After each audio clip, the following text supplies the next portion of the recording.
آج کل news papers میں یہ والی خبر جو ہے یہ کافی زیادہ ان ہے کہ بھئی اسکاٹ لینڈ کے ہاسپٹلز میں پچھلے 5 سالوں میں تقریباً 300 سیکشل اسالٹ اور ریپ کے کیسز جو ہے رپورٹ ہوئے ہیں۔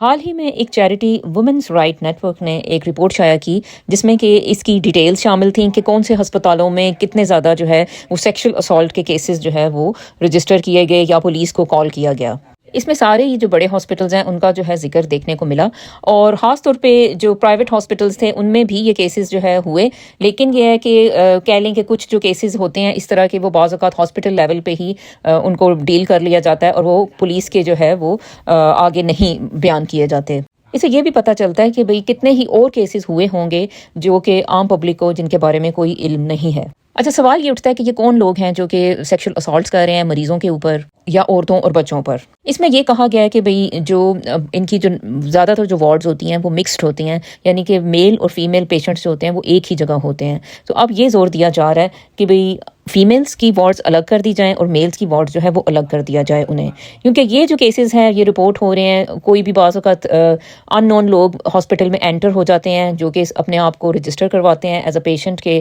وزٹر، اور اس کے بعد جو ہے وہ ایسی جگہوں پر چلے جاتے ہیں، ایسی وارڈز میں، ایسے کمروں میں جہاں پہ کوئی مریض جیسے کہ وہ بے ہوش ہو یا اس کی جو مینٹل کیپیسٹی ہے وہ لو ہو، اور اس طرح کی یعنی پیشنٹس ہوتے ہیں وارڈ میں، یا آپ کہہ لیں کہ بعض اوقات ان کے الگ رومز ہوتے ہیں کہ جن کو کہ کوئی ہوش نہیں ہوتی، اور ایسے جو افراد ہیں درندہ صفت وہ ان کا فائدہ اٹھاتے ہیں۔ بعض صورتوں میں ہاسپٹل کا اپنا ہی عملہ، جس میں کہ کوئی بھی شخص ہو سکتا ہے، کوئی کلینر تھا، ہیلتھ کیئر اسسٹنٹ تھا، کوئی نرسنگ تھا، یا کوئی بھی اور جو عملہ ہوتا ہے، ان میں سے کوئی شخص جو ہے وہ اس کام میں ملوث ہو گیا۔